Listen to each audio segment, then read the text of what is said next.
cryptic despite the California sunshine streaming through floor-to-ceiling windows. She had expected this meeting to discuss her upcoming maternity leave. Instead, her millionaire husband Bradford sat across from her with the cold professionalism of a stranger. "I'm sorry, what?" Claire's hand instinctively moved to her swollen belly. "Brad, I thought we were here to talk about my leave paperwork."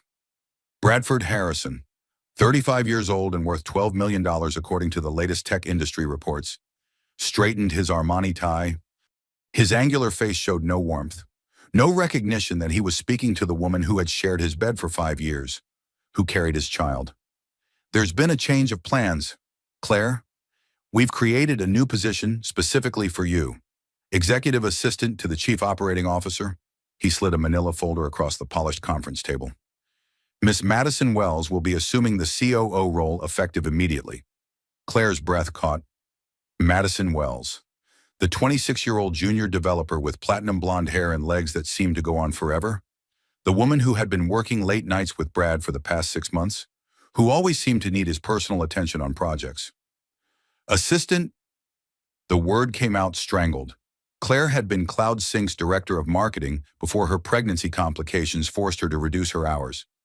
She held an MBA from Stanford and had helped build 3 successful tech startups before meeting Brad. "Bradford, I don't understand. It's quite simple." Brad's voice carried the same tone he used with underperforming employees. "Miss Wells needs someone experienced to help her transition into her new executive role. Your marketing background makes you perfect for supporting her initiatives." The conference room door opened, and Madison Wells strutted in wearing a tight black dress that probably cost more than most people's rent. Her makeup was flawless, her smile predatory. She took the seat at the head of the table, the position typically reserved for the CEO. "Claire, so wonderful to see you." Madison's voice dripped false sweetness. "I'm so excited to work together. I have so many ideas for how you can help me succeed in this new role." Claire felt the baby kick hard against her ribs, as if sensing her mother's distress. "Brad, can we speak privately? Anything you need to say can be said in front of Miss Wells. After all, she'll be your direct supervisor." The words hit Claire like physical blows. Her millionaire husband was demoting his pregnant wife to serve as assistant to his mistress. The calculated cruelty took her breath away.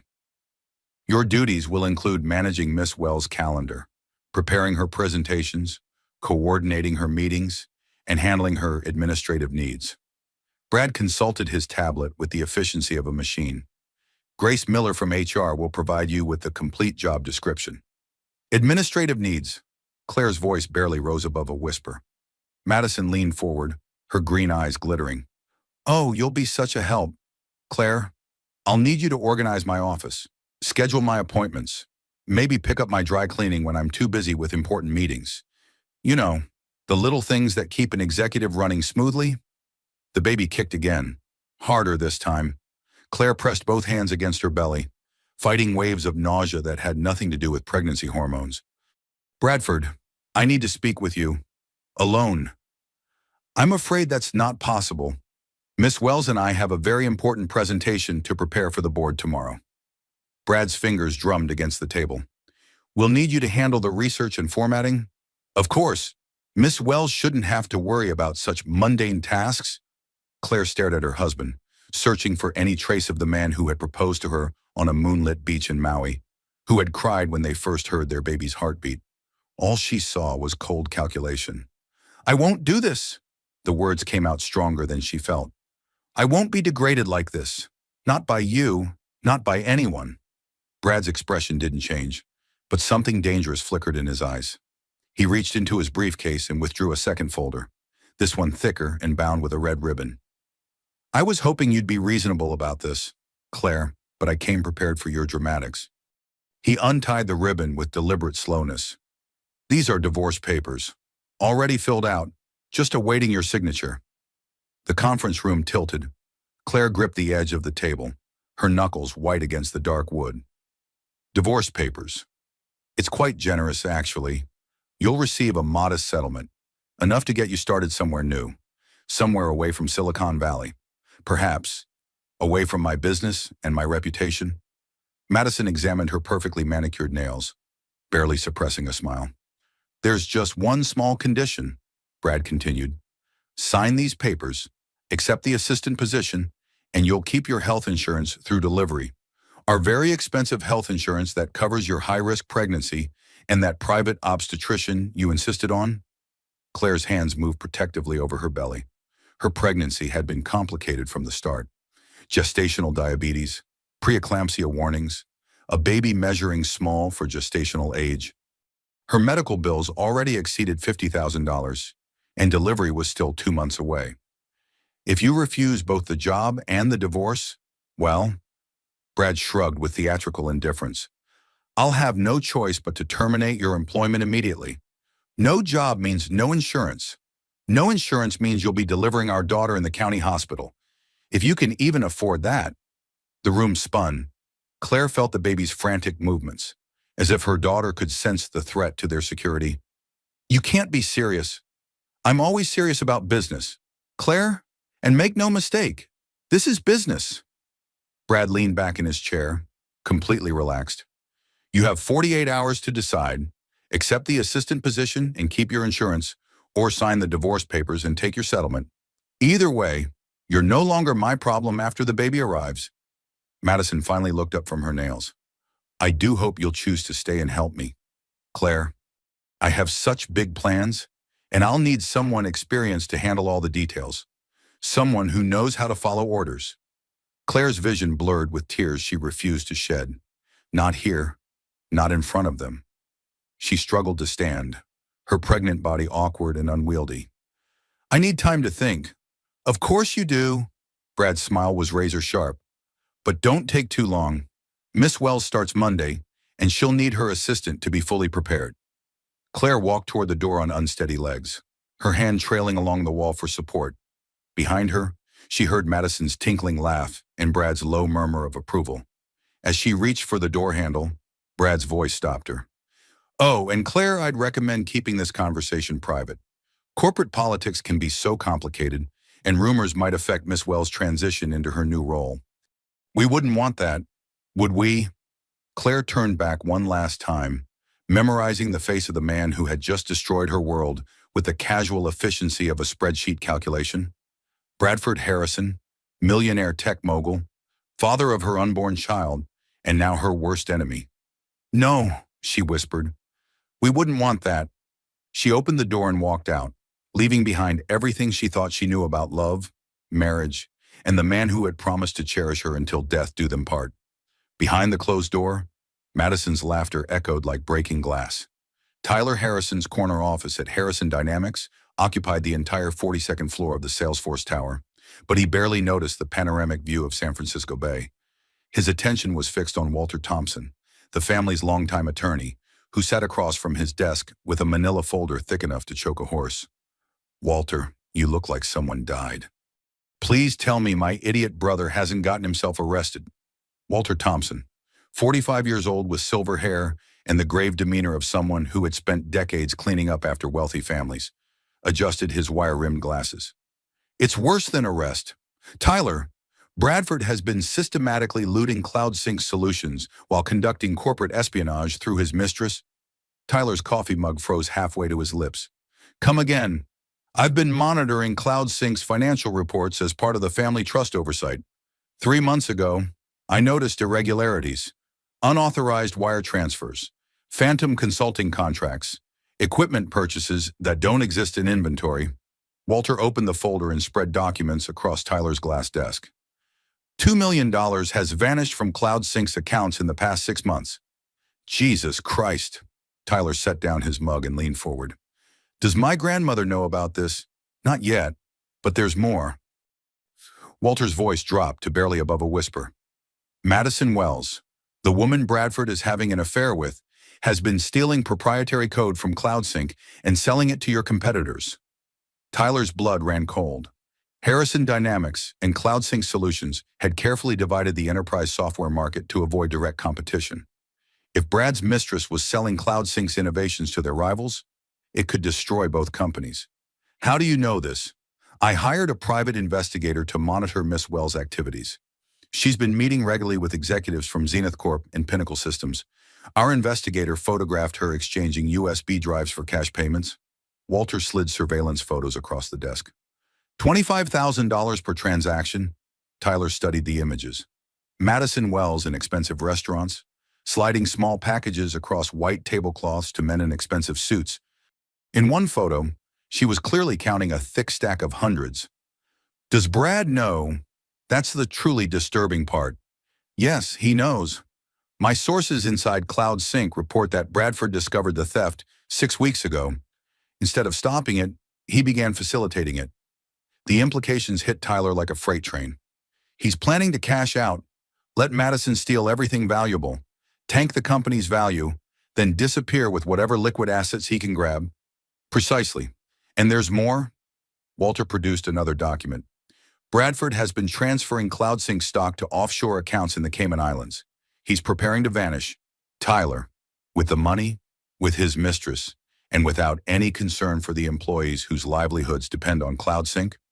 Tyler stood abruptly and walked to his floor-to-ceiling windows. 42 floors below. San Francisco bustled with afternoon traffic. Somewhere in that maze of steel and glass, his younger brother was destroying everything their family had built. What about Claire? What about their baby? Walter's silence spoke volumes. Walter. Bradford filed preliminary divorce papers last week. He's demanding that Claire sign them before the baby arrives. If she refuses, he'll terminate her employment and health insurance. Tyler's hands clenched into fists. His pregnant wife. He's threatening his pregnant wife. It gets worse. He's demoted her to serve as Madison Wells' personal assistant, effective immediately. The fury that rose in Tyler's chest was volcanic. Bradford had always been selfish, always been entitled, but this level of cruelty was beyond comprehension. Tyler's phone buzzed with a text from his wife, Rachel. Emergency call. Now! He hit speed dial, and Rachel answered on the first ring. Tyler, I've been monitoring Bradford's financial activities as part of my pro bono work with the Women's Business Center. Something's very wrong. Rachel Harrison was a former corporate attorney who now focused on helping women navigate business law and financial planning. Her analytical mind had saved dozens of female entrepreneurs from predatory contracts and hostile takeovers. I'm here with Walter. What did you find? Bradford has been moving money through shell companies for months. But here's the terrifying part. I think he's planning to disappear completely. New passport applications, property searches in non-extradition countries, even inquiries about private jets to South America. Walter and Tyler exchanged grim looks. Rachel, I need you to document everything. Every transaction, every suspicious activity, every piece of evidence. Already on it. Tyler, we need to move fast. I estimate Bradford has maybe 2 weeks before he implements whatever exit strategy he's planning. Tyler walked back to his desk and sank into his chair. The weight of family legacy pressed down on him. Harrison Dynamics employed 800 people. CloudSync Solutions employed 400 more. Bradford's criminal negligence could destroy 1,200 families. Walter, I need you to call my grandmother immediately. Activate whatever emergency provisions exist in the family trust. Tyler, are you sure once Dorothy gets involved, there's no going back? She'll destroy Bradford completely. Tyler thought about Claire, 7 months pregnant and being forced to serve coffee to her husband's mistress. He thought about the hundreds of employees who trusted CloudSync to provide their livelihoods. He thought about the family name his grandmother had spent 50 years building. Bradford made his choice when he decided to threaten a pregnant woman. Call Dorothy. Tell her we have a family emergency. Walter nodded and reached for his phone. And Walter, tell her to activate Protocol 7. Walter's eyebrows rose. Protocol 7 was the family's nuclear option, created by Dorothy Harrison in the 1980s after a bitter corporate raid nearly destroyed Harrison Industries. It granted Dorothy complete control over all family assets and the authority to remove any family member from all business interests. It had never been used. Tyler, Protocol 7 means, I know what it means. Bradford thinks he's a self-made millionaire who built CloudSync with his own genius. Time he learned who really owns everything. As Walter dialed Dorothy's private number, Tyler stared out at the San Francisco skyline.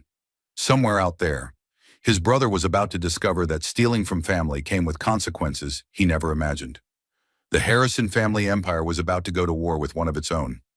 Dorothy Harrison was pruning roses in her Napa Valley garden when Walter Thompson's call shattered the peaceful afternoon.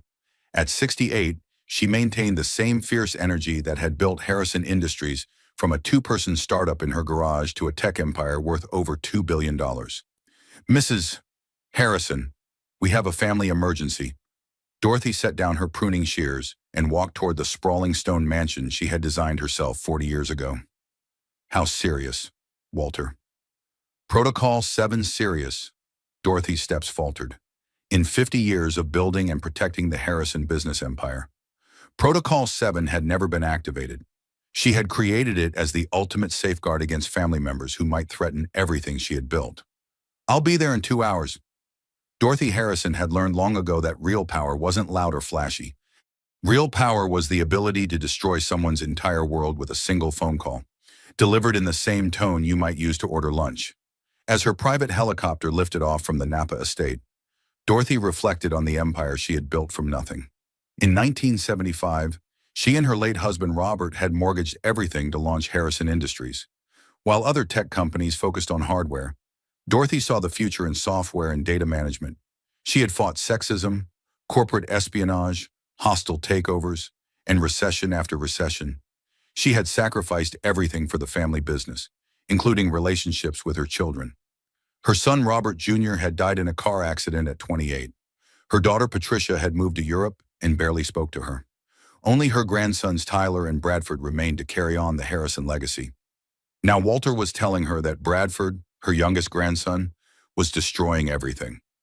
The helicopter touched down at Harrison Dynamics' private helipad at exactly 4:30 p.m. Tyler was waiting with Walter Thompson and a woman Dorothy didn't recognize.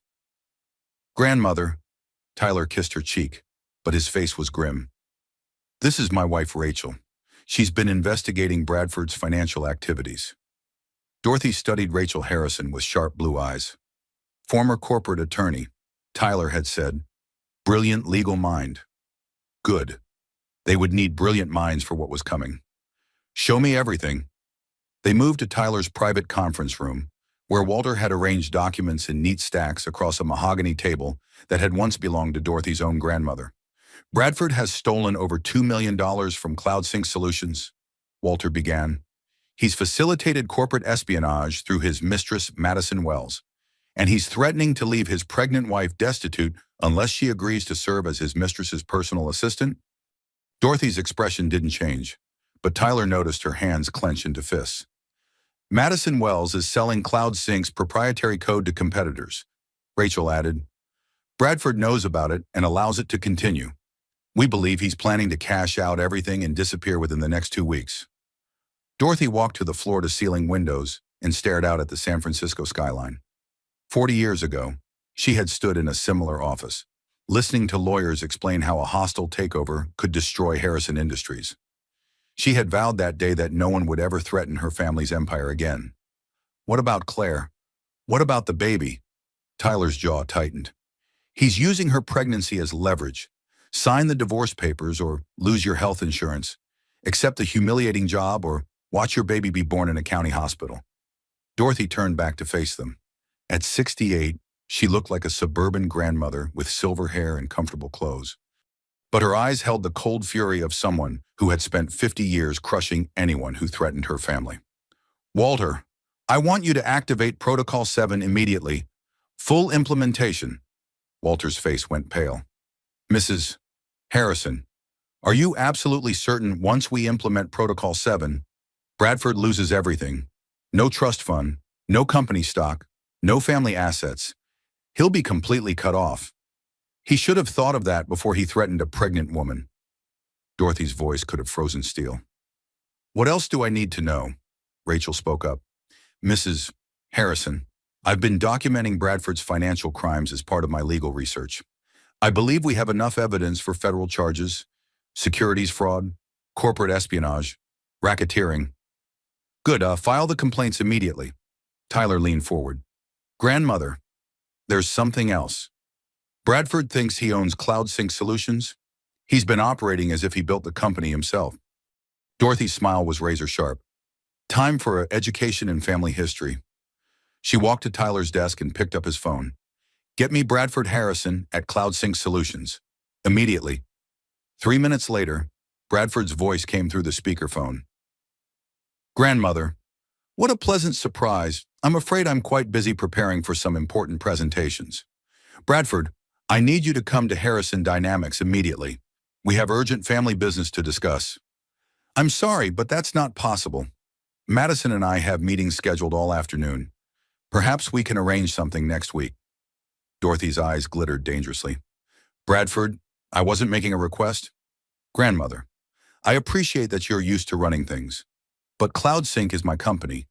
I make the decisions here. The silence that followed lasted exactly 10 seconds. When Dorothy spoke again, her voice carried the authority of someone who had been destroying enemies since before Bradford was born. Walter, please call security at CloudSync Solutions. Inform them that Bradford Harrison is no longer authorized to enter the building. His access card should be deactivated immediately. Bradford's voice rose an octave. What are you talking about? You can't. I can. And I am. CloudSync Solutions is held in the Harrison Family Trust.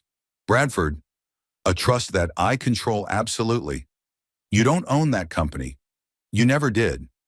You've been an employee with a generous title and no real authority. The speakerphone crackled with Bradford's panicked breathing. That's impossible. I built CloudSync from nothing. You built nothing. I provided the initial funding, the office space, the legal structure, and the business connections. Every major contract CloudSync has ever signed came through Harrison Family Relationships. Dorothy's voice grew colder with each word. You've been playing with my money, Bradford, and now playtime is over. Dorothy nodded to Walter, who began reading from a legal document. By authority of the Harrison Family Trust, established 1983 and amended 1997, I hereby activate Protocol 7. All trust assets and business interests are immediately placed under direct control of Dorothy Margaret Harrison. All family members deemed detrimental to trust interests are removed from all positions of authority and stripped of all trust benefits. Bradford's voice came through the speaker as a strangled whisper. You can't do this. It's already done.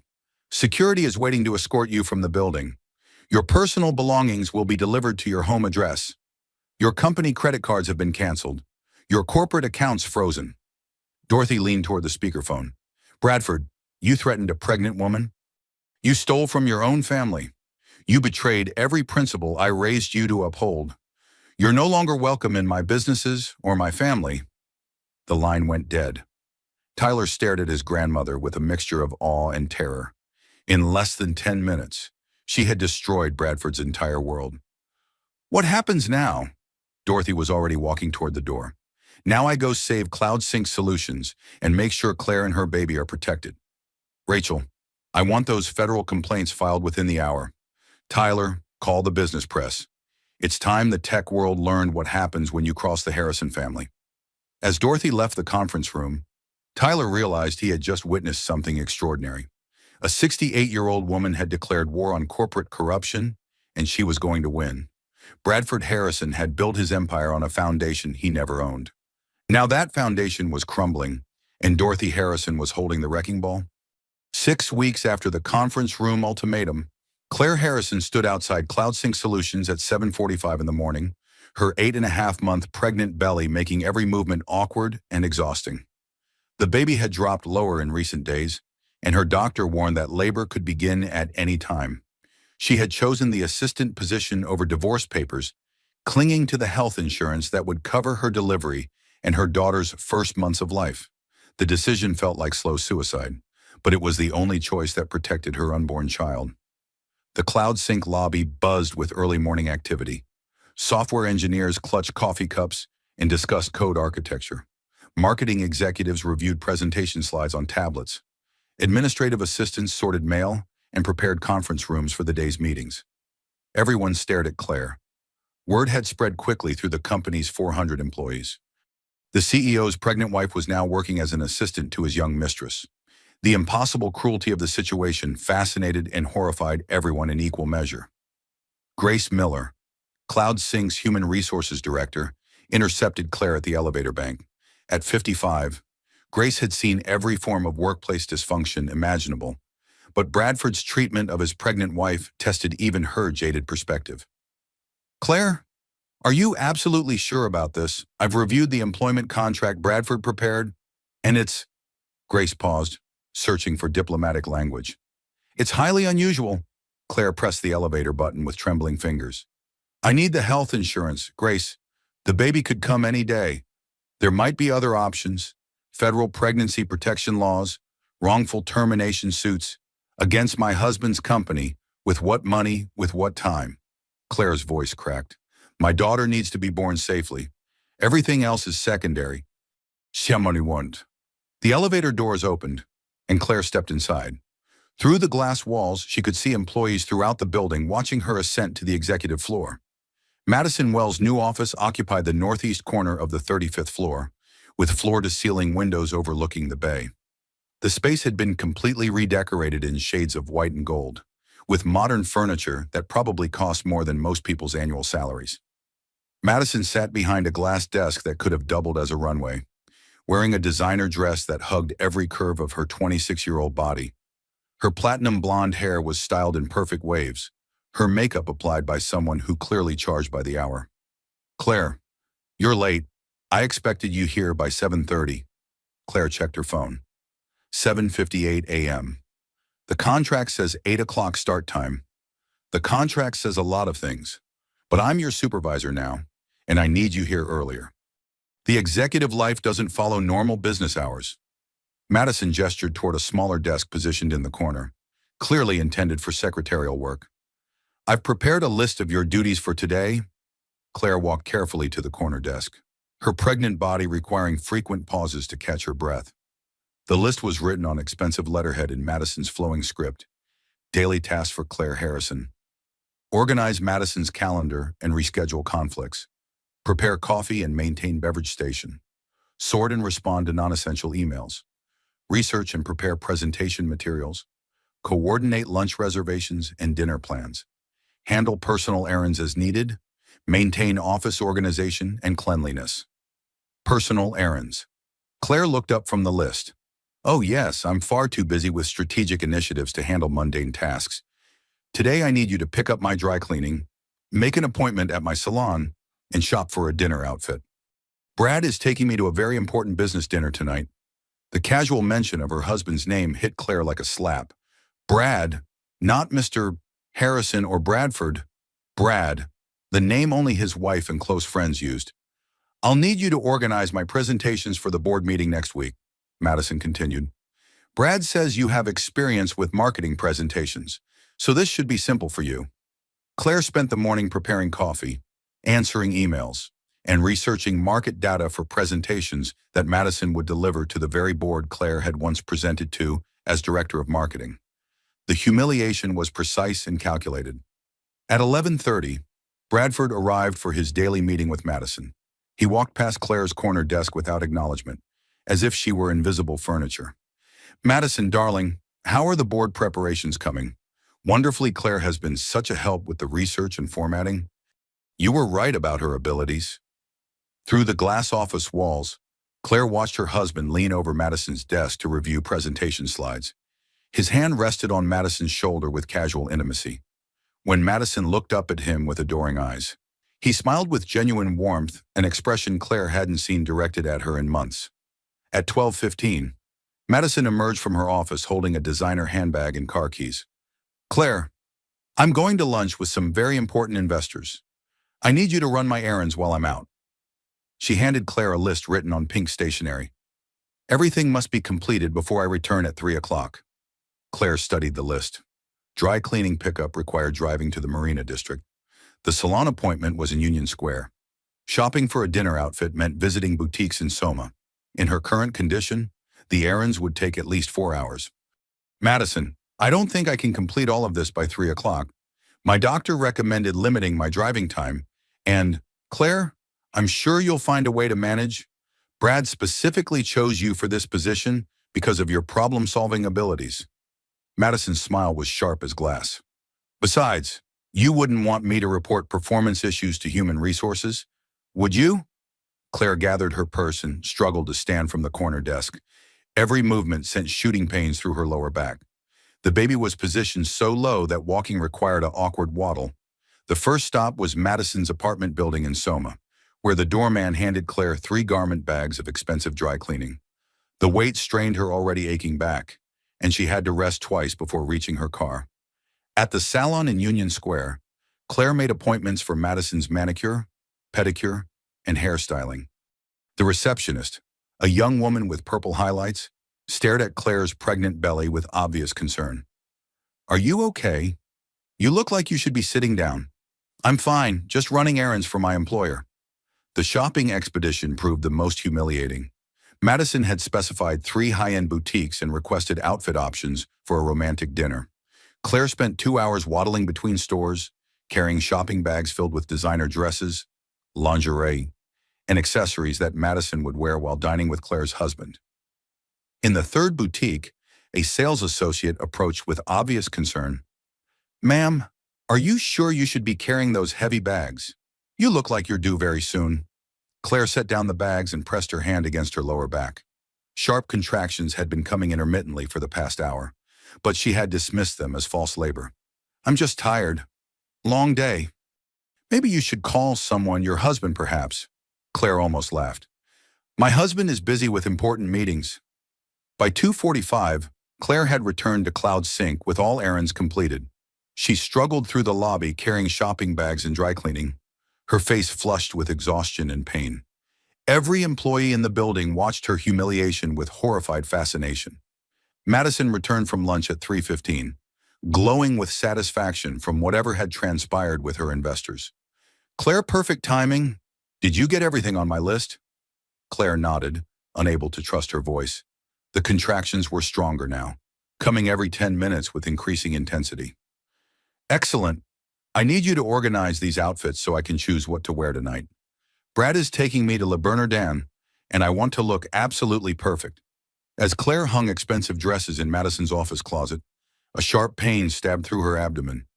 She gripped the closet door frame, breathing heavily. "Claire, are you all right? You look rather pale." Before Claire could respond, she felt warm liquid running down her legs. Her water had broken, soaking through her maternity dress and pooling on Madison's expensive white carpet. "Oh my God!" Madison jumped back from her desk. "What is that? Is that... My water broke." Claire doubled over as another contraction seized her abdomen. "The baby is coming." Madison stared at the spreading stain on her pristine carpet with obvious disgust. "This is completely unacceptable. Look what you've done to my office." Claire sank to her knees on the wet carpet, overwhelmed by pain and the surreal horror of going into labor, while her husband's mistress complained about carpet stains. "I need to get to the hospital," Claire gasped. Madison grabbed her designer purse and backed toward the door. "Well, you can't drive yourself in that condition, and I absolutely cannot leave work early. I have very important calls to make." Through the glass office walls, dozens of Cloud Sink employees gathered to watch the spectacle. Their CEO's pregnant wife was in labor on his mistress's carpet, and no one seemed willing to help her. That's when Shane Mitchell, an investigative journalist who happened to be interviewing other tech executives in the building, stepped into the office. "Ma'am, I'm calling 911, and perhaps someone should notify your husband." Madison's eyes flashed with panic. "That's really not necessary. I'm sure Claire can handle this herself." But Shane was already dialing emergency services, his trained journalist's eye recognizing a story that would reshape Silicon Valley's understanding of corporate culture and human decency. As paramedics arrived to escort Claire to the hospital, Madison Wells stood in her ruined office, still complaining about carpet stains while her employer's pregnant wife fought to bring new life into a world that had shown her nothing but cruelty. The humiliation was complete, but it was also documented, and Shane Mitchell's camera captured every moment of Madison's heartless reaction to a woman in medical crisis. Within hours, the images would circulate throughout Silicon Valley's tight-knit community. The story of Cloud Sink's pregnant assistant would become a cautionary tale about power, cruelty, and the human cost of unchecked privilege. Claire Harrison delivered her daughter Emma at 3:27 a.m. at UCSF Medical Center, 8 hours after her water broke in Madison Wells' office. Emma weighed 5 pounds, 12 ounces, small but healthy, with dark hair and her mother's determined chin. Bradford never came to the hospital. While Claire held her newborn daughter and tried to process the reality of single motherhood, Shane Mitchell was in his San Francisco Chronicle office, writing the story that would destroy CloudSync Solutions and reshape Silicon Valley's understanding of corporate culture. Shane had been investigating tech industry workplace conditions for 6 months, following reports of discrimination and harassment at several major companies. But the scene he witnessed at CloudSync exceeded his worst expectations. The Fall of CloudSync When Corporate Culture Becomes Corporate Cruelty by Shane Mitchell, San Francisco Chronicle. The pregnant woman doubled over in pain on the executive office carpet while her supervisor complained about stains. The woman in labor was Claire Harrison, wife of CloudSync Solutions, CEO Bradford Harrison. Her supervisor was Madison Wells, the 26-year-old mistress who had been promoted to chief operating officer. What happened next will forever change how Silicon Valley views the intersection of power, pregnancy, and workplace abuse. Shane's article, published online at 6 a.m. and in print by 7, contained details that shocked even industry insiders accustomed to tech world excess. Anonymous CloudSync employees described months of watching their CEO's pregnant wife being systematically humiliated. She was 8 months pregnant, carrying heavy bags, fetching coffee for the woman sleeping with her husband. One software engineer told Shane, "We all knew what was happening, but no one knew how to stop it." The article included photos Shane had taken with his phone, Claire on her knees in Madison's office, emergency responders helping her to a stretcher, Madison checking her makeup in the mirror while her assistant went into labor. By 8 a.m., the story had been shared 12,000 times on social media. By noon, it was trending on Twitter under the hashtag #PregnantAtWork. By evening, it had been picked up by CNN, MSNBC, and The Washington Post. Tyler Harrison was in a breakfast meeting with potential investors when his phone started buzzing with news alerts. He excused himself and stepped into the hallway to read Shane's article. "Jesus Christ," he whispered. Tyler immediately called his wife Rachel, who was at her law office preparing federal complaints against Bradford and Madison. "Rachel, have you seen the Chronicle article? I'm reading it now. Tyler, this changes everything. Public opinion is going to crucify Bradford and CloudSync. What about the federal complaints? I filed them an hour ago. Securities fraud, corporate espionage, racketeering, and now I'm adding workplace harassment and discrimination. The FBI will probably want to interview Claire once she's recovered from delivery." Tyler walked back into his meeting, but concentration was impossible. Every few minutes, his phone buzzed with notifications as the CloudSync story spread across social media. At CloudSync Solutions, the morning descended into chaos. Reporters gathered outside the building. Employees refused to work, instead clustering around computers to read updates and social media reactions. HR Director Grace Miller fielded angry calls from board members demanding explanations. Bradford Harrison was nowhere to be found. Madison Wells barricaded herself in her office, ignoring the gathering crowd of journalists and the constant ringing of her phone. She had expected some minor media attention, perhaps a small business journal article about workplace policies. She never anticipated becoming the symbol of corporate heartlessness. At 11 a.m., Walter Thompson arrived at CloudSync with a team of corporate attorneys and federal investigators. Dorothy Harrison had spent the morning coordinating with FBI financial crimes units, providing them with detailed documentation of Bradford's theft and Madison's espionage activities. "Where is Bradford Harrison?" Agent Jennifer Martinez, a 15-year veteran of white-collar crime investigations, asked Grace Miller.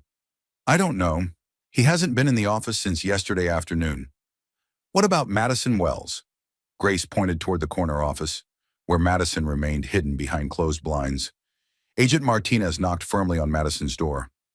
"Miss Wells, this is the FBI. We need to speak with you immediately." The door opened slowly, revealing Madison's tear-streaked face. Her perfect makeup had run in black streams down her cheeks. "I want a lawyer." "That's your right. But Miss Wells, I should inform you that we have evidence of your involvement in corporate espionage and securities fraud. Cooperation now might benefit you later." "Amber," Madison's composure cracked completely.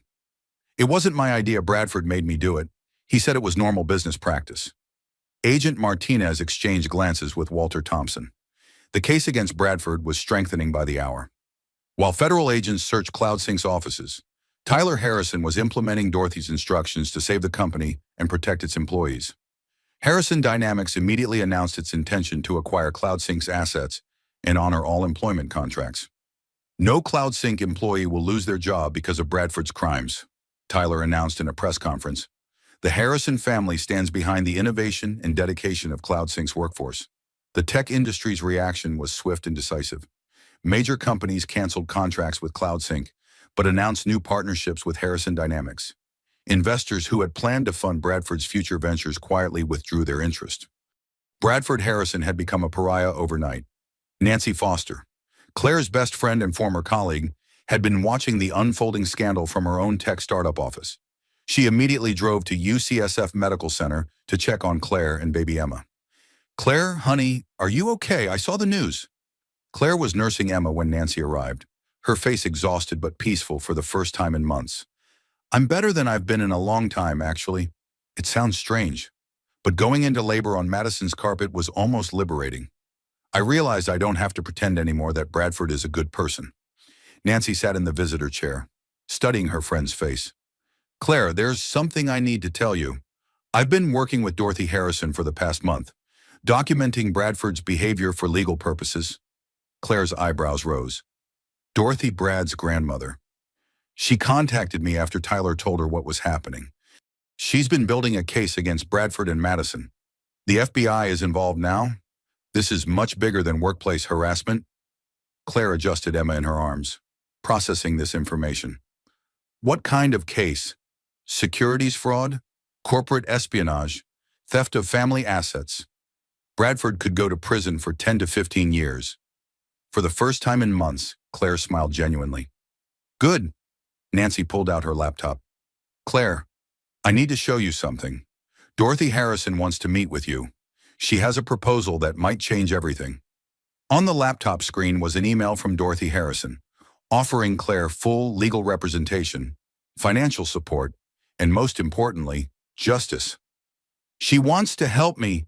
She wants to destroy Bradford, and she wants to make sure you and Emma never have to worry about money again." Claire looked down at her sleeping daughter, then back at Nancy's laptop screen. For 9 months, she had felt powerless against Bradford's manipulation and cruelty.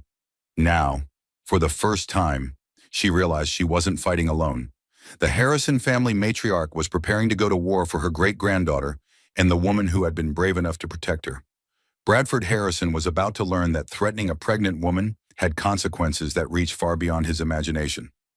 Dorothy Harrison arrived at CloudSync Solutions at precisely 9 a.m. in a Blacktown car, accompanied by Walter Thompson and a team of corporate attorneys that looked like they were prepared to storm the beaches of Normandy. At 68, she moved with the purposeful stride of someone who had been conquering business enemies since before most CloudSync employees were born. The lobby fell silent as Dorothy's entourage swept through, heading directly to the executive elevator bank. FBI agents nodded respectfully as she passed. Even federal investigators understood that Dorothy Harrison commanded a different level of authority in Silicon Valley. Bradford's corner office had been sealed by federal agents, so Dorothy established her command center in the main conference room. Within minutes, she had summoned every department head, board member, and senior executive for an emergency meeting. "Ladies and gentlemen," Dorothy began, her voice carrying the weight of 50 years in tech leadership, "CloudSync Solutions has been systematically looted by Bradford Harrison and his accomplice, Madison Wells. As of today, I am assuming direct control of this company under the authority of the Harrison Family Trust." Grace Miller from HR raised her hand tentatively. "Mrs. Harrison, what does this mean for our employees? Every job is secure. Every contract will be honored. Every project will continue without interruption." Dorothy's gaze swept the room. "What will not continue is the culture of cruelty and criminal behavior that Bradford encouraged." Walter Thompson stepped forward with a stack of legal documents. "Effective immediately, Bradford Harrison is terminated from all positions and banned from these premises. Madison Wells is similarly terminated and will face federal charges for corporate espionage." A junior developer near the back of the room spoke up. "What about our stock options? Our retirement plans?" Dorothy's expression softened slightly. "Your benefits are protected and will actually improve under new management. This company employs 400 talented individuals who deserve better leadership than they receive from my grandson." As if summoned by their conversation, Bradford Harrison burst through the conference room doors, flanked by 2 expensive attorneys and radiating desperate fury.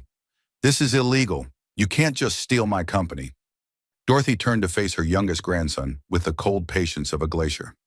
Bradford, you're trespassing. Security is prepared to escort you from the building. I built CloudSync from nothing. This is my company, my vision, my success.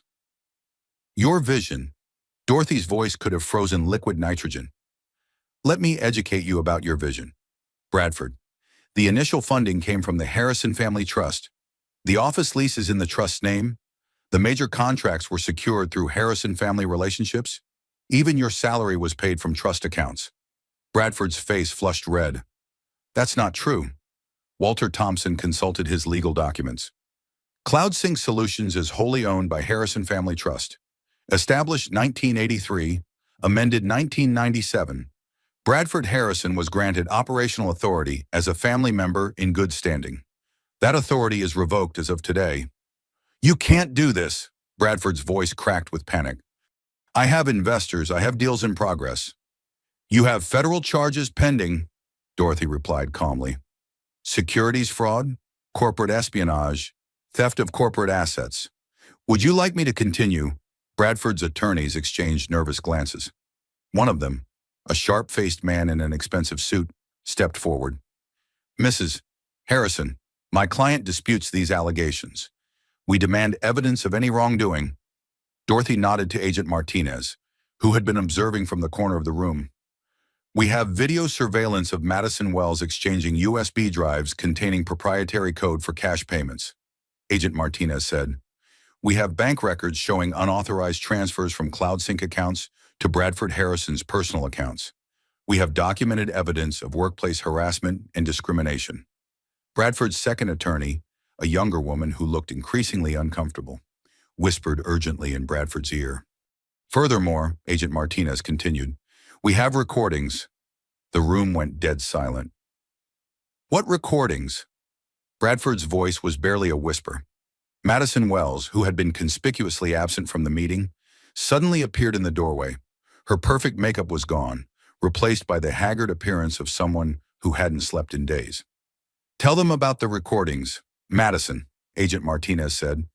Madison stepped into the conference room like a condemned prisoner approaching the gallows. I recorded our conversations. Bradford. All of them. Every meeting. Every phone call. Every time you told me to steal code or transfer money. Bradford's face went white. You what? I needed insurance. I knew this would all fall apart eventually, and I needed protection. Madison's voice shook with exhaustion and fear. I have recordings of you instructing me to steal proprietary algorithms. I have recordings of you planning to tank CloudSync's value so you could buy it back cheap. I have recordings of you laughing about forcing Claire to serve me coffee. The last revelation hit the room like a physical blow. Even Bradford's attorneys looked disgusted. Dorothy leaned forward in her chair. Play the recording about Claire. Agent Martinez consulted her tablet and pressed play.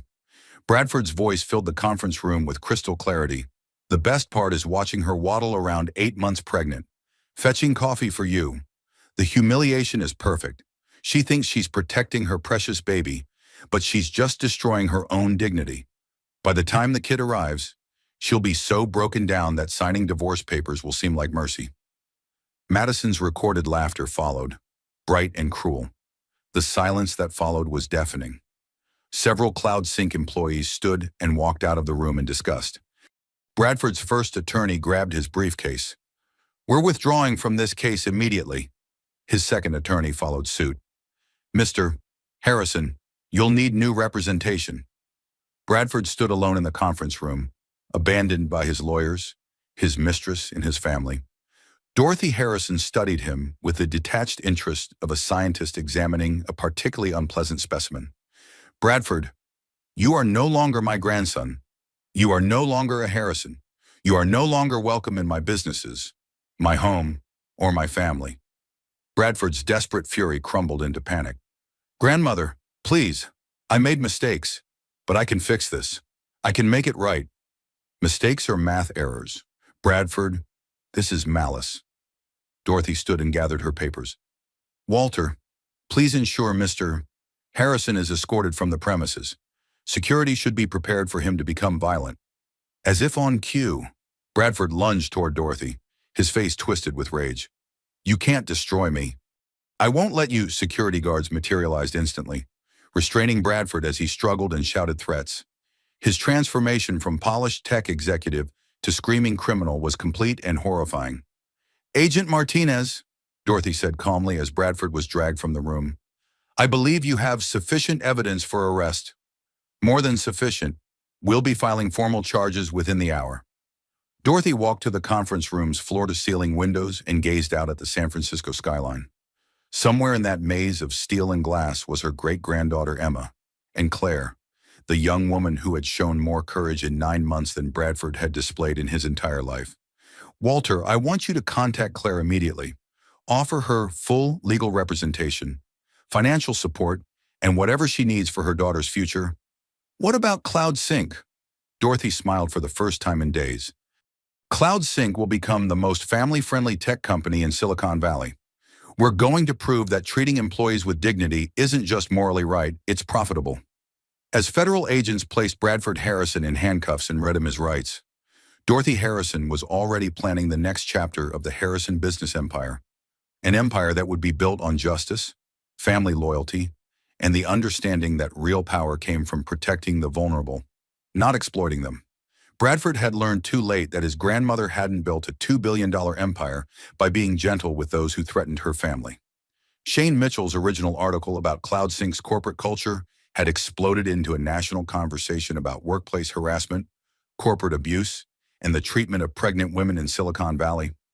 Within 72 hours of publication, his story had been shared over 2 million times and spawned dozens of follow-up investigations. Pregnant and powerless. The Claire Harrison story sparks nationwide outrage. Follow-up reporting by Shane Mitchell. 3 days after delivering her daughter Emma in a hospital room while her millionaire husband celebrated with his mistress, Claire Harrison has become an unlikely symbol of resilience in the face of corporate cruelty. The recordings released by federal investigators reveal a level of calculated abuse that has shocked even Silicon Valley insiders accustomed to cutthroat business practices. Shane's follow-up articles triggered congressional hearings on pregnancy discrimination in the workplace. Representative Sarah Chen from California announced plans for federal legislation protecting pregnant employees from workplace retaliation. What happened to Claire Harrison could happen to any working mother in America, Representative Chen said in a televised press conference. We need federal protections with real teeth, not just empty promises. The tech industry's response was swift and decisive. Major companies rushed to announce enhanced maternity benefits and anti-discrimination policies. Google, Apple, and Microsoft all released statements distancing themselves from CloudSync's practices and pledging stronger protections for pregnant employees. CloudSync's stock price, already volatile due to the federal investigation, collapsed completely. The company that Bradford had built his identity around was now worth less than its office furniture. At UCSF Medical Center, Claire Harrison was recovering from delivery while processing the media attention that had transformed her private nightmare into a public cause. Baby Emma slept peacefully in her arms, oblivious to the chaos her birth had triggered. Nancy Foster arrived with coffee and a stack of newspapers, her face grim with concern. Claire, you need to see this. The story is everywhere. The newspapers painted Claire as either a martyred saint or a naive victim, depending on their editorial perspective. The San Francisco Chronicle portrayed her as a courageous mother protecting her unborn child. The Wall Street Journal questioned why she hadn't fought back sooner. The New York Times focused on the broader implications for women in tech. How do you feel about becoming the face of workplace pregnancy discrimination? Nancy asked gently. Claire adjusted Emma in her arms, considering the question. Honestly terrified. I never wanted to be a public figure. I just wanted to have my baby safely. Dorothy Harrison wants to meet with you today. She's been coordinating your legal defense and media strategy. As if summoned by her name, Dorothy Harrison knocked softly on the hospital room door. At 68, she moved with the careful dignity of someone accustomed to commanding respect in any room. Claire, my dear, may I come in? Claire nodded, suddenly nervous about meeting the woman who had built the Harrison tech empire and destroyed Bradford's career in a single morning. Dorothy approached the hospital bed and gazed down at baby Emma with genuine warmth. She's beautiful. May I? Claire carefully transferred Emma to Dorothy's experienced arms. The tech matriarch held her great-granddaughter with the confident ease of someone who had raised children while building a business empire. Claire, I owe you an apology. I failed to protect you from Bradford's cruelty. That ends today. Mrs. Harrison, you don't owe me anything. You've already done more than... I've done the minimum required to address a family emergency. Now I want to do what's right. Dorothy settled into the visitor chair, still holding Emma. I'm offering you full legal representation in your divorce proceedings. Bradford will contest everything, but my attorneys are very good at their jobs. Claire's eyes filled with tears. I can't afford lawyers who could compete with Bradford's resources. You're not paying for them. I am. Bradford stole from the family trust, which means he stole from Emma's inheritance. I consider this a family matter. Nancy leaned forward. Claire, there's more. Tell her about the foundation idea. Dorothy's eyes lit up. I've been thinking about CloudSync's future. The company needs new leadership and a new mission. I'd like you to consider taking a role in management. Management. Claire's voice rose an octave. Mrs. Harrison, I was just demoted to fetching coffee. I'm not qualified to... You're qualified to understand what working mothers need from their employers. You're qualified to recognize harassment and prevent it. Most importantly, you're qualified to ensure that no other woman endures what you've experienced. Dorothy adjusted Emma in her arms as the baby stirred. I want to create the Claire Harrison Foundation for Workplace Equity, funded by CloudSync's profits and focused on supporting pregnant women facing employment discrimination. Claire stared at Dorothy in shock. You want to name a foundation after me. You've become a symbol whether you wanted to or not. We can use that symbolism to help other women facing similar situations. A soft knock on the door interrupted their conversation. A nurse entered with a large floral arrangement and a concerned expression. Mrs. Harrison, I'm sorry to interrupt, but there are reporters in the lobby asking to interview you. Security is keeping them out, but they're persistent. Through the hospital room window, Claire could see news vans lined up on the street below. Her transformation from private citizen to public figure was complete and irreversible. What do I tell them? Claire asked Dorothy. Nothing.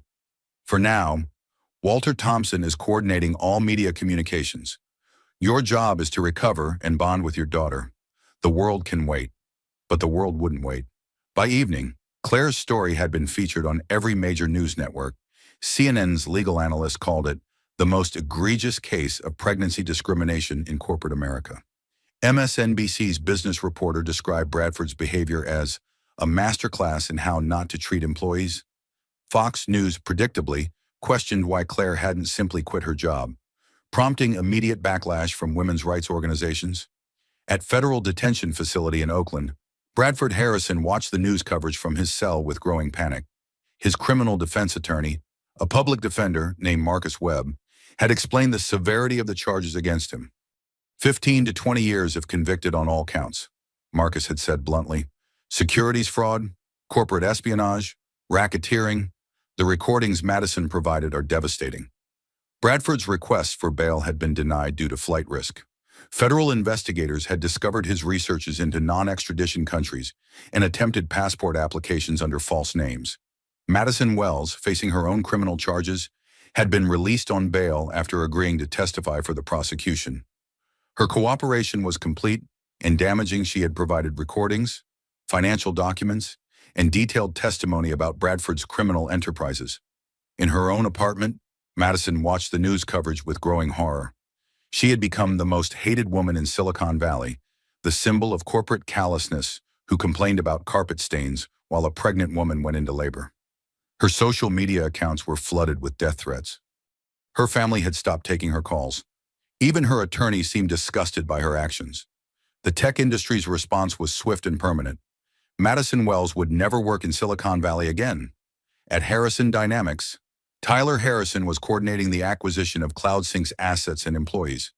Within a week, every CloudSync worker had been offered positions at Harrison Dynamics with improved benefits and family-friendly policies. We're not just acquiring a company, Tyler announced in a press conference. We're making a statement about Silicon Valley's values and priorities. The transformation was remarkable. CloudSync's toxic culture was replaced overnight with policies that prioritized employee well-being, family support, and ethical business practices. Shane Mitchell's investigative reporting had earned him a Pulitzer Prize nomination in job offers from every major news organization in the country. But he remained focused on the human story at the center of the corporate scandal. Claire Harrison didn't choose to become a symbol, he wrote in his final article about the case, but her courage in protecting her unborn daughter while enduring systematic humiliation has reminded Silicon Valley that real innovation comes from treating people with dignity, not from exploiting their vulnerabilities. As federal prosecutors prepared their case against Bradford Harrison and Madison Wells, Claire Harrison was planning her future as a mother, a foundation leader, and accidentally, a voice for working mothers everywhere. The woman who had been forced to fetch coffee for her husband's mistress was about to become one of the most powerful advocates for workplace equity in American history. The federal courthouse in San Francisco buzzed with media activity as Bradford Harrison's trial entered its second week. Protesters lined the courthouse steps holding signs reading, "Justice for Claire" and "Protect Pregnant Workers." The case had become a symbol of corporate accountability and women's rights in the workplace. Tyler Harrison sat in the gallery's front row, watching his younger brother face the consequences of choices that had destroyed their family name and betrayed everything their grandmother had built. Bradford, dressed in an orange jumpsuit and shackled at the ankles, looked nothing like the polished tech executive who had once commanded boardrooms and million-dollar deals. During a recess, Tyler was approached by Marcus Webb, Bradford's public defender. "Mr. Harrison, your brother would like to speak with you, privately." Tyler followed Marcus to a small conference room where Bradford waited under guard supervision. The brothers hadn't spoken since Dorothy's takeover of CloudSync 3 months earlier. Bradford looked up as Tyler entered, his face gaunt from stress and institutional food. "Tyler, thank God you came. I wasn't sure you would." Tyler took the seat across from his brother, but didn't speak. "I know you're angry, but we need to talk. We're family. We're brothers. That has to mean something." "Family." Tyler's voice was cold as Arctic wind. "You threatened your pregnant wife. You stole from our grandmother. You destroyed everything our family built. What part of that sounds like family to you?" Bradford leaned forward desperately. "I made mistakes. Tyler, I know that, but I was under tremendous pressure. The tech industry is brutal. Competition is cutthroat. I did what I thought I had to do to survive." "You didn't have to force Claire to serve coffee to your mistress." Bradford's face flushed. "That was Madison's idea. She manipulated me. Tyler, she seduced me and then used me to steal company secrets. I was a victim too." Tyler stared at his brother with disgust. "Even now, facing federal prison, you can't take responsibility for your actions." "I can take responsibility. That's why I asked you here.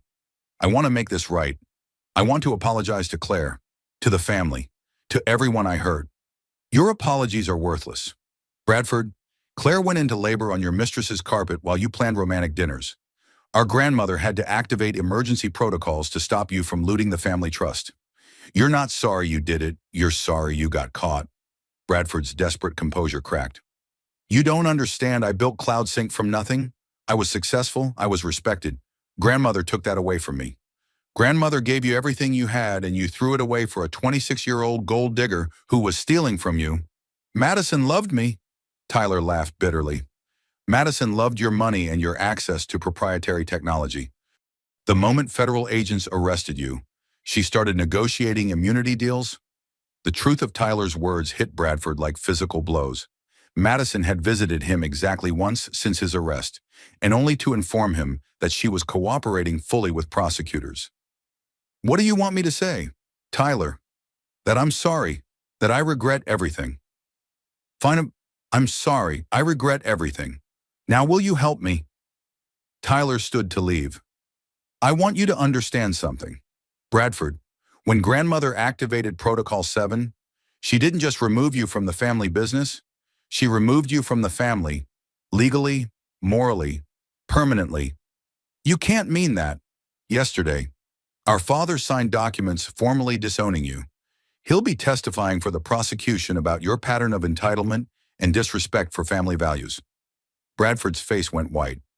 "Robert Harrison, their 70-year-old father, had been conspicuously absent from Bradford's legal proceedings. Tyler's revelation explained why. Dad is testifying against me. Dad spent 50 years building this family's reputation. You destroyed it in 6 months for an affair and some stolen money. Tyler moved toward the door. He's not protecting you anymore. Tyler, please. We're brothers. Family means something. You can't abandon me like this. Tyler paused at the door and turned back one final time. Family means protecting each other. Bradford, you forgot what that means when you threatened a pregnant woman. After Tyler left, Bradford sat alone in the conference room, finally grasping the magnitude of his isolation. His wife had divorced him and taken full custody of their daughter. His mistress was testifying against him. His family had disowned him. His business empire was gone. The trial resumed with devastating testimony from Madison Wells. Wearing a conservative blue dress and speaking in a voice barely above a whisper, she detailed Bradford's instructions to steal proprietary code and sell it to competitors. He told me it was normal business practice, Madison testified. He said all tech companies engaged in industrial espionage, and I was just leveling the playing field. The prosecution played recordings of Bradford's voice giving explicit instructions for theft and fraud. The jury listened with obvious disgust as Bradford laughed about forcing his pregnant wife to work as his mistress's assistant. He said watching Claire serve me coffee was the perfect humiliation, Madison continued. He wanted her to understand her new place in his life before he divorced her. Bradford's defense attorney, Marcus Webb, attempted to portray Bradford as a victim of Madison's manipulation, but the recordings made that narrative impossible to sustain. When Robert Harrison took the stand, the courtroom fell silent.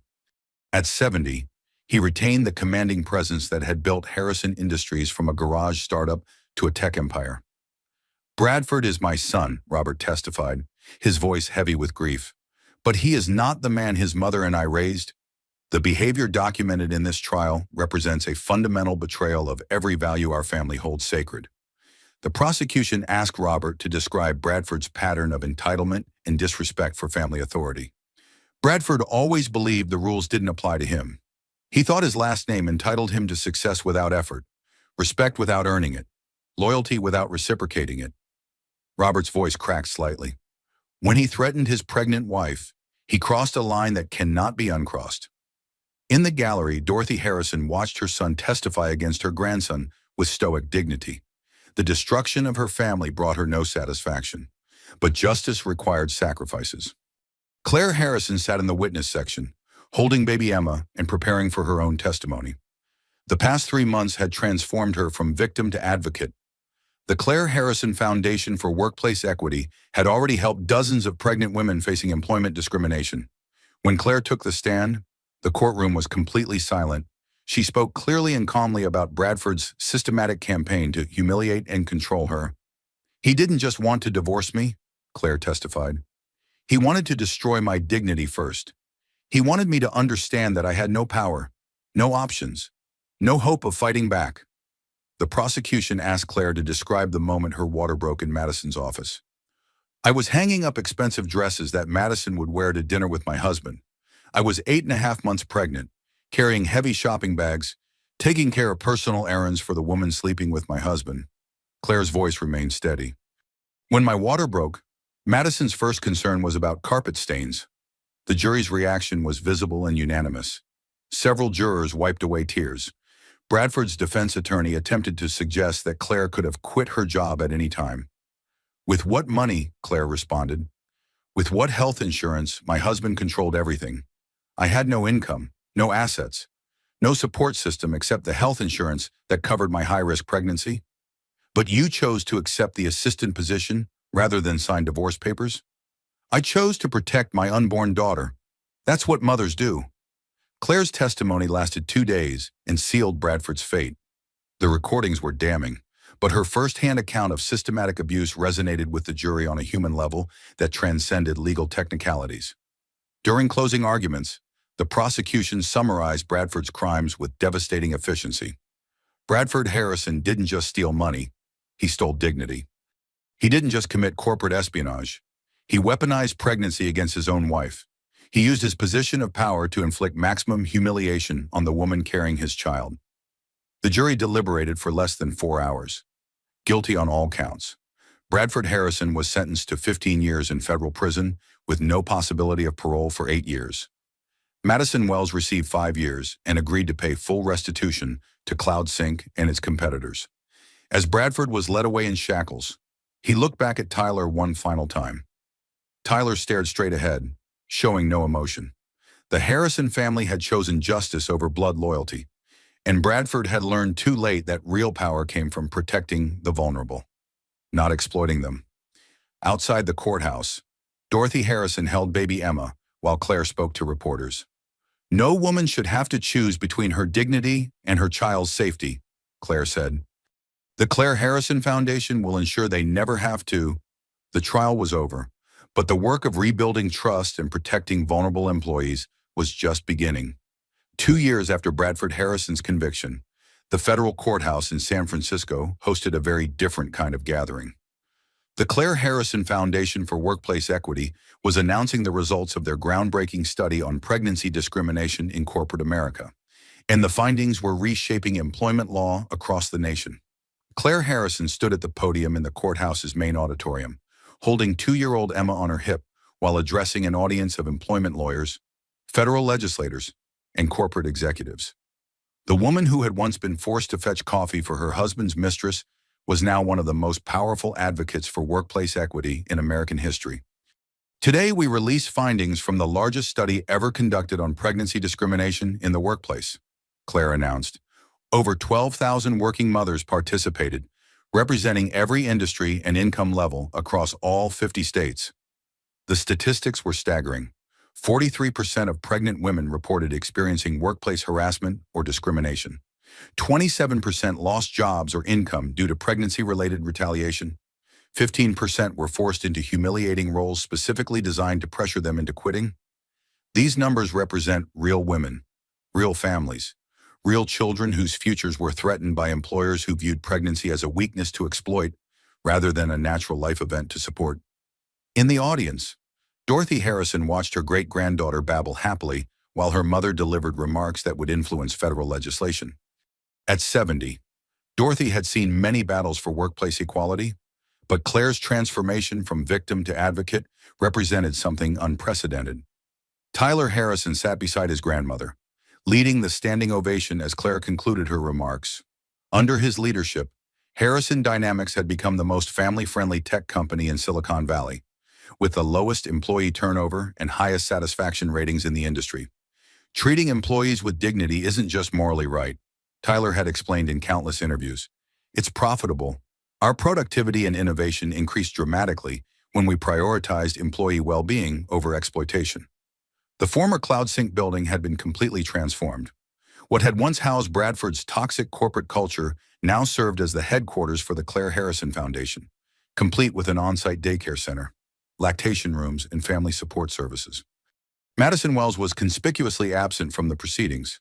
After serving 3 years in federal prison, she had been released early for cooperation, but remained unemployable in any professional capacity. She currently worked as a barista in Portland under an assumed name, her Silicon Valley career permanently destroyed. Bradford Harrison remained in federal prison, serving year 4 of his 15-year sentence. His request for early release had been denied repeatedly, and his appeals had been exhausted. Former friends and colleagues had forgotten him entirely. In his cell at FCI Dublin, Bradford spent his days working in the prison library and writing letters that were never answered. His parents had cut off all contact. Tyler never visited. Dorothy had made it clear that he was no longer considered family. His most frequent letters were addressed to Claire, apologizing for his behavior and begging for forgiveness. Claire never opened them. Her assistant at the foundation simply forwarded them to federal officials monitoring Bradford's correspondence. "Some people believe forgiveness is required for healing," Claire had explained to a reporter. "But healing doesn't require maintaining relationships with people who cause the trauma. Emma will grow up knowing her father exists, but she won't be burdened by his toxicity." The Claire Harrison Foundation had grown beyond anyone's expectations. What began as Dorothy's Family Justice Project had evolved into a national organization with chapters in 43 states. Their legal advocacy had resulted in enhanced federal protections for pregnant workers, stricter enforcement of discrimination laws, and corporate policy changes that benefited millions of working mothers. Shane Mitchell, the journalist whose original reporting had exposed the CloudSync scandal, published a book about the case titled Dignity at Work: How One Woman's Courage Changed Corporate America.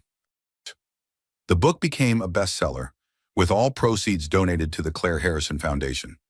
Claire Harrison didn't choose to become a symbol, Shane wrote in the book's conclusion, but her refusal to accept humiliation as the price of protecting her child sparked a national conversation about power, vulnerability, and the basic human dignity that every worker deserves. Walter Thompson continued serving as the Harrison family's attorney, but his role had evolved significantly. Instead of managing corporate raids and hostile takeovers, he now specialized in employment law and worker protection advocacy. Dorothy Harrison spent 50 years building a business empire, Walter reflected, but her greatest achievement may be the way she chose family values over family loyalty when those two concepts came into conflict. As the Foundation's second anniversary event concluded, Claire walked through the transformed CloudSync building with Emma, pointing out the daycare center, the comfortable nursing rooms, and the employee wellness center. "This is where Mommy used to work when you were in my tummy," Claire explained to Emma, who responded by clapping enthusiastically. They stopped at the conference room where Bradford had first presented Claire with divorce papers and the ultimatum that started her nightmare. The room had been converted into a children's playroom, filled with toys, books, and bright colors. "Sometimes bad things happen to good people," Claire continued, settling Emma on the soft carpet to play with building blocks. "But sometimes those bad things lead to really good changes for lots of other people." Emma stacked blocks with determined concentration, building towers that occasionally toppled but were always rebuilt. Claire watched her daughter play and reflected on the journey that had brought them to this moment. The marriage to Bradford was completely erased, no contact, no financial dependence, no emotional connection. Claire had built a new life based on her own strength, supported by chosen family members like Dorothy, Tyler, and Nancy. The financial settlement from Bradford's criminal assets had provided security for Emma's future. But Claire's work with the foundation provided purpose and meaning that money couldn't buy. Dorothy Harrison appeared in the playroom doorway, moving carefully with the assistance of a walking cane, but still radiating the authority that had commanded respect for 7 decades. "How are my girls?" Dorothy asked, settling into a comfortable chair to watch Emma play. "We're perfect," Claire replied. "Emma, say hello to Great-Grandma Dorothy." Emma looked up from her blocks and clapped her hands, which Dorothy interpreted as enthusiastic greeting. "I have something for you," Dorothy said, producing a legal document from her purse. "The final paperwork establishing Emma's trust fund. She'll have access to educational funding immediately and full control at 25. Claire examined the documents with amazement. The trust fund contained assets worth over $5 million, ensuring Emma would never face the financial vulnerability that had trapped Claire during her pregnancy. "Dorothy, this is too much. I can't accept." "You're not accepting it. Emma is inheriting it. As my great-granddaughter and a Harrison family member, she deserves financial security." Dorothy's voice softened. "Besides, Bradford's criminal assets were seized and redistributed. This money came from his theft. It belongs to his daughter." Emma abandoned her blocks and crawled toward Dorothy, pulling herself up on the older woman's legs. Dorothy lifted her great-granddaughter with practiced ease, despite her 70 years. "You know," Dorothy said, studying Emma's determined expression, "she has the Harrison stubborn streak. That's going to serve her well in life." Claire smiled. "I hope she never needs the kind of stubborn strength I had to develop." "She won't. That's the point of everything we've built here." Dorothy gestured around the transformed building. "Emma will grow up in a world where pregnant women aren't vulnerable to exploitation, where workplace harassment has real consequences, where family values mean protecting the vulnerable rather than enabling predators." As the afternoon sun streamed through the playroom windows, 3 generations of women sat together: Dorothy, who had built an empire through sheer determination; Claire, who had found her voice through surviving betrayal; and Emma, who would inherit a world made safer by their courage. The story that began with a pregnant woman being forced to serve coffee to her husband's mistress had transformed into a movement that protected millions of working mothers across America. Outside the foundation building, life continued at the normal pace of San Francisco business. Tech companies implemented family-friendly policies that had become industry standards. Federal agencies enforced enhanced pregnancy protection laws. Corporate boards appointed more women to leadership positions. Understanding that diversity wasn't just morally correct, it was economically advantageous. Bradford Harrison remained in federal prison, forgotten by the industry he had once dominated. His legacy was now defined entirely by the cruelty he had inflicted and the justice system's response to corporate abuse. Madison Wells continued working in Portland coffee shops, her Silicon Valley dreams permanently destroyed by her participation in Bradford's scheme. She had become a cautionary tale about the dangers of prioritizing personal advancement over basic human decency.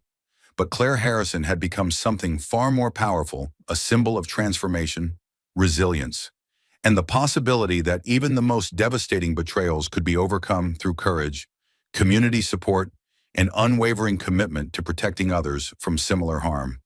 4 years after the Cloud Sync scandal, Claire Harrison stood in the same conference room where Bradford had first humiliated her. But everything about the space had changed. The sterile corporate atmosphere had been replaced with warm colors, comfortable furniture, and photographs of the hundreds of women the Claire Harrison Foundation had helped protect from workplace discrimination. Emma, now 4 years old with her mother's determined chin and her great-grandmother's sharp intelligence, played quietly in the corner with blocks while Claire interviewed Maria Santos, a pregnant software engineer who had been demoted after requesting maternity leave. "They told me my position was being restructured for efficiency," Maria explained, her hands protectively covering her 6-month pregnant belly. "But they hired my replacement before I even went on leave."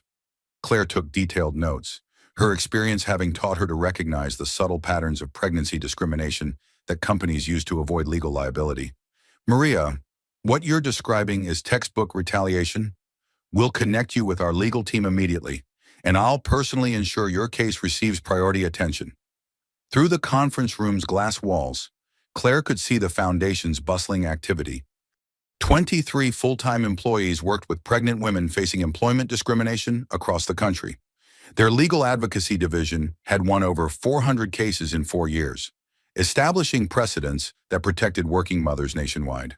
The foundation's success had exceeded everyone's expectations, including Dorothy's. What began as family justice had evolved into a national movement that changed corporate culture throughout American business. Dorothy Harrison, now 72 and moving more slowly, but still sharp as tempered steel, arrived for their weekly planning meeting accompanied by Walter Thompson and Tyler Harrison. The Harrison family's commitment to the foundation remained absolute. "Claire, dear, how was the congressional hearing?" Dorothy asked, settling into her favorite chair near the window. "Productive. Representative Chen's pregnancy protection bill passed committee unanimously. It should reach the House floor next month." Tyler leaned forward with interest. "What are the key provisions? Enhanced penalties for pregnancy discrimination, mandatory family leave policies for companies with more than 50 employees, and federal funding for workplace lactation support?" Claire consulted her notes. "Most importantly, it creates a federal right to legal representation for pregnant women facing employment retaliation." Emma looked up from her blocks and ran to Dorothy, who lifted her great-granddaughter despite her advancing age. "Great-grandma, will you read to me?" "Of course, for a sweetheart. Which book would you like?" Emma chose a picture book about a little girl who became a scientist, and Dorothy began reading with the same attention she had once devoted to board meetings and corporate strategy sessions. Walter Thompson spread financial documents across the conference table. "The foundation's endowment has grown to $47 million. We can sustain current operations indefinitely and expand into international advocacy if desired." Claire studied the numbers with amazement. The foundation that had started with assets seized from Bradford's criminal enterprise now commanded resources that rivaled major nonprofits. "What about international expansion?" "We've received inquiries from women's rights organizations in 12 countries. Pregnancy discrimination is a global problem that could benefit from our legal advocacy model." As the meeting continued, Shane Mitchell arrived for his quarterly check-in. His book about the Cloud Sync scandal had led to a documentary, a television series, and a permanent role as the Foundation's communications director. "Claire, I have updates on the media strategy for the congressional hearings. We've confirmed interviews with CNN, MSNBC, and 60 Minutes. The Washington Post wants to do a feature story about Emma growing up in the foundation. Claire hesitated. She had carefully protected Emma's privacy, sharing only general information about her daughter's well-being. I'm not comfortable making Emma the focus of media attention. She didn't choose to be part of this story. Dorothy looked up from Emma's book. Wise decision. Public attention should focus on the work, not the family. Tyler nodded in agreement. Harrison Dynamics' success came from prioritizing substance over publicity. The foundation should follow the same principle. Emma, oblivious to the discussion about her privacy, continued building elaborate block structures while Dorothy provided architectural commentary. Emma, you're quite the engineer. Perhaps you'll follow in the family tradition of building things? I want to help people like Mommy does, Emma announced with 4-year-old certainty. Claire felt her heart swell with pride and concern. Emma was growing up surrounded by the Foundation's mission, understanding from an early age that some adults hurt others and that strong people had responsibility to protect the vulnerable.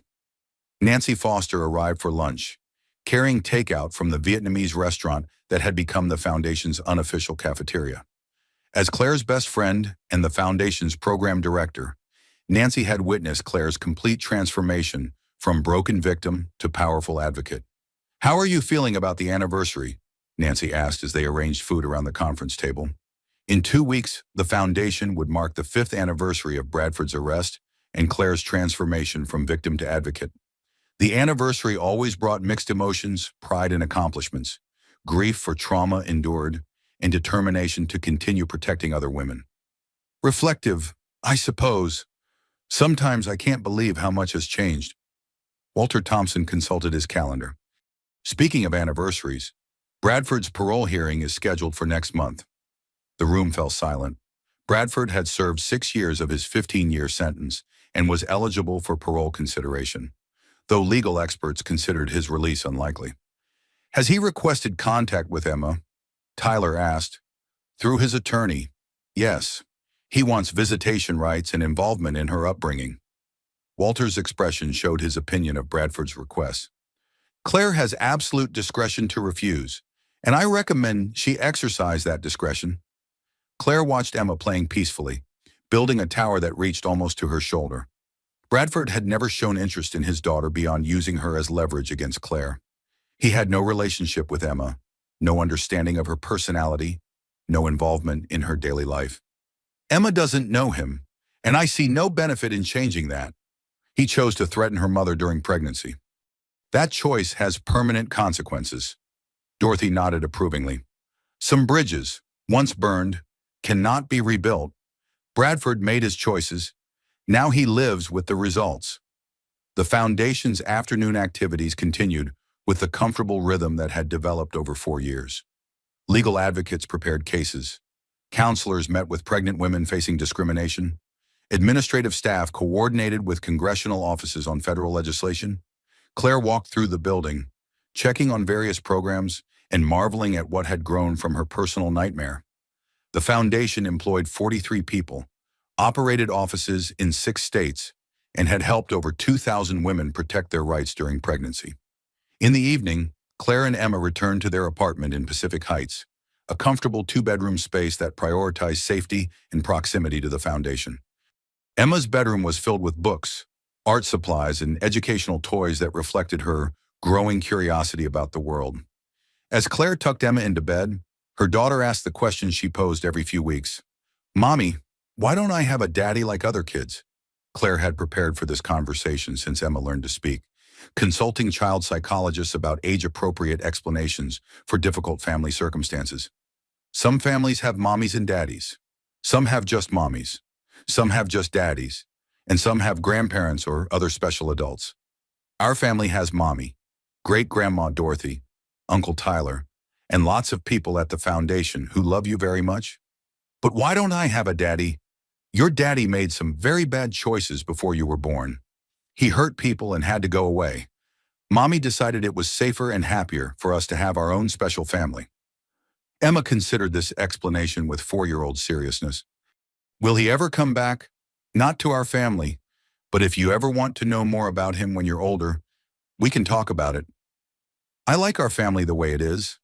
Claire kissed Emma's forehead and turned off the bedroom light, leaving the door slightly open as Emma preferred. In her own bedroom, Claire reviewed foundation documents and congressional testimony, preparing for the next day's activities.